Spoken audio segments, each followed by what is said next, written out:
రేపటి నుంచి ఏపీ వ్యాప్తంగా అన్నా క్యాంటీన్లు ప్రారంభం కావడం శుభ పరిణామమని ఎంపీ కేశినేని చిన్ని అన్నారు. పేదల మీద కడుపు మంటతో జగన్ అన్నా క్యాంటీన్లు నిర్వీర్యం చేశారని మండిపడ్డారు. పేద ప్రజల ఆకలి తీర్చడానికి స్వచ్ఛందంగా అన్నా క్యాంటీన్లు ప్రారంభిస్తే వాటిని కూడా అడ్డుకున్నారని ఆగ్రహం వ్యక్తం చేశారు. ఎన్నికల్లో ఇచ్చిన హామీ ప్రకారం అధికారంలోకి వచ్చిన 60 రోజుల్లో అన్నా క్యాంటీన్లు ప్రారంభించామంటున్న ఎంపీ కేశినేని చిన్నితో మా ప్రతినిధి పూర్ణ ఫేస్ టు ఫేస్. రాష్ట్ర వ్యాప్తంగా ఆగస్టు 15 నుంచి అన్నా క్యాంటీన్లు తిరిగి ప్రారంభం కాబోతున్నాయి.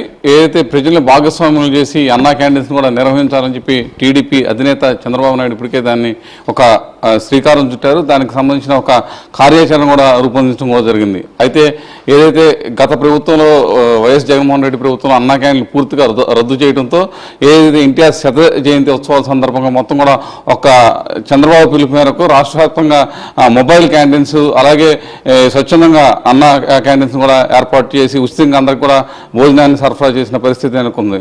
ఇదే అంశానికి సంబంధించి మనతో మాట్లాడడానికి కేశినేని శివనాథ్ గారు మనతో ఉన్నారు. ఆయన అడిగి మరి సార్, ఏదైతే రేపు నుంచి అన్నా క్యాంటీన్లు తిరిగి ప్రారంభం కాబోతున్నాయి, అయితే వైసీపీ ప్రభుత్వం పూర్తిగా వాటిని రద్దు చేసిందంటే మళ్ళీ తిరిగి ప్రారంభించబోతున్నారు, ఎలా చూస్తారు? ఇవాళ రాష్ట్రం అంతా పండగ వాతావరణం నెలకొంది. ఎందుకంటే నారా చంద్రబాబు నాయుడు గారు వచ్చిన రోజు నుంచి పేద ప్రజలకి నిజంగా వాళ్ళ ఇంట్లో పండగ నిలుపుకునే వాతావరణం ఉంది. ఆ సందర్భంగా రేపు స్వతంత్ర దినోత్సవం సందర్భంగా గుడివాడలో అన్నా క్యాంటీన్ని ప్రారంభించబోతున్నారు మా నాయకుల వారు. అంతేకాకుండా రాష్ట్రం మొత్తం మీద 16వ తారీఖు నుంచి 100 అన్నా క్యాంటీన్లు ప్రారంభించబోతున్నాం. నిజంగా పేద ప్రజలు ఎంతో ఎప్పుడెప్పుడు ఆయన ఆతృతతో చంద్రబాబు నాయుడు గారు రావాలని కోరుకునేది ఇటువంటి విషయాల గురించి. తప్పకుండా మా నాయకుల వారికి మా ప్రజల తరపున ధన్యవాదాలు తెలుపుకుంటున్నాం. ఇటువంటి అన్నా క్యాంటీన్లు రావటం వల్ల పేద ప్రజలు ఎంతో ఆశతో ఎదురు చూస్తున్నారు. కాబట్టి తప్పకుండా పేద ప్రజల ఆశను నిలబోతున్న నారా చంద్రబాబు నాయుడు గారికి, మా ప్రభుత్వానికి, తెలుగుదేశం ప్రభుత్వానికి ధన్యవాదాలు. చూస్తే గత ప్రభుత్వం 2014లో 150 అన్నా క్యాంటీన్లు ప్రభుత్వం నడిపేది. ఆ రోజు మీరు చూస్తే అన్నా క్యాంటీన్లు కూడా ఎంత బాగుండేవి, చక్కలాంటి ఆహ్లాదకరమైన వాతావరణంలో చక్కటి దీంట్లో అన్నా క్యాంటీన్లు ఉండేవి. చూస్తే ఒక ఏసీ రెస్టారెంట్ ఏ విధంగా ఉండేదో ఆ విధంగా ఉండేవి. రాష్ట్రం మొత్తం మనం ప్రతిపక్షంలో ఉన్నా కూడా అన్నా క్యాంటీన్లు నడిపాలంటే ఎంతో ఉత్సాహంతో భారీగా 350 అన్నా క్యాంటీన్లు మా తెలుగుదేశం నాయకులు, కార్యకర్తలు చంద్రబాబు నాయుడు గారి పిలుపు మేరకు రన్ చేయడం జరిగింది.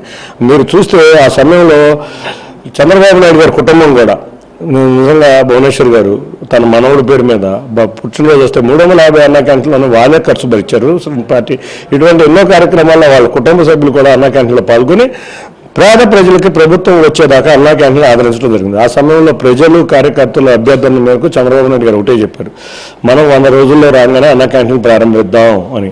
ఆయన అన్నమాట నిలబడే వ్యక్తి కాబట్టి 60 రోజుల్లోపే అన్నా క్యాంటీన్ ప్రారంభించడం జరుగుతుంది.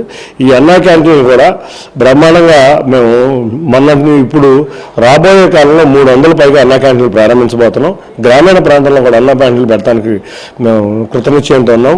తప్పకుండా అన్నా క్యాంటీన్లు పెట్టినందుకు ముందుగా ముఖ్యంగా విజయవాడ ప్రజలు, మనం చూస్తే విజయవాడ ప్రజలు చాలామంది రోజువారీ కార్మికులు ఎక్కువ. వాళ్ళందరికీ ఈ అన్నా క్యాంటీన్ పొద్దున్నే 6ంటికి బయటకు వచ్చాయి. రోజువారీ కార్మికులకి ఈ అన్నా క్యాంటీన్ బ్రహ్మాండంగా ఉపయోగపడుతుంది.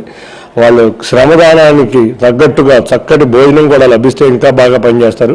కాబట్టి 3 పూట్ల అన్నా క్యాంటీన్ ప్రారంభిస్తుంది. అంతేకాకుండా ఒక విషయం, ఆ రోజు మేము ప్రతిపక్షంలో ఉన్నప్పుడు మా రామారావు గారి పిలుపు మేరకు అన్నా క్యాంటీన్లు, సత్యజయంతి ఉత్సవాల మేరకు చంద్రబాబు నాయుడు గారి పిలుపు మేరకు మేము ప్రారంభించిన అన్నా క్యాంటీన్లు అనే ఒక యజ్ఞంలో నేను కూడా భాగస్వామ్యం ఉమ్మడి కృష్ణా జిల్లాలో చేసినందుకు నాకు చాలా ఆనందంగా ఉంది. అటువంటి వ్యక్తిని ఆ విధంగా మేము అందరం కూడా ఘనంగా స్మరించుకున్నాం. నేను కూడా దాదాపు రోజుకి 2000 మందికి పైగా అన్నా క్యాంటీన్ల ద్వారా భోజన సదుపాయాలు, వేడివేడి భోజన సదుపాయాలు అందించేవాడిని. కాబట్టి వాళ్ళ ప్రజలందరూ మమ్మల్ని ఎందుకు ఆదరిస్తున్నారంటే ఇటువంటి ప్రజలకు అవసరమైన పనులు మేము చేస్తామని తెలుసు కాబట్టి ప్రజలంతా మమ్మల్ని ఆదరిస్తున్నారు. అందుకే రాష్ట్రం అంతా పండగ వాతావరణం ఉంది. రేపు నుంచి ఇంకా భారీగా ప్రజలు ఆనందం పొందబోతున్నారు. ఇది పరిస్థితి. ఏదైతే వైఎస్ జగన్మోహన్ రెడ్డికి పేదవారన్నా పేద ప్రజలన్నా కడుపు మంట కారణంగానే మొత్తం కూడా ఏదైతే పేదలకి పెట్టిన పథకాలన్నింటినీ కూడా రద్దు చేయడం కూడా జరిగింది. అయితే అన్నా క్యాంటీన్స్ మొత్తం కూడా రాష్ట్ర వ్యాప్తంగా దాదాపు త్వరలోనే 350 వరకు కూడా స్టార్ట్ అవుతాయని కూడా ఎంపీ కేశినేని శివనాథ్ చెప్తున్న పరిస్థితి నెలకొంది. ఖచ్చితంగా దానికి ప్రజల భాగస్వామ్యంతో వాటిని విజయవంతంగా కృషి చేస్తామని కూడా చెప్తున్నారు. కేవలం నాగరాజుతో పూర్ణ, ఆంధ్రజ్యోతి, విజయవాడ నుంచి.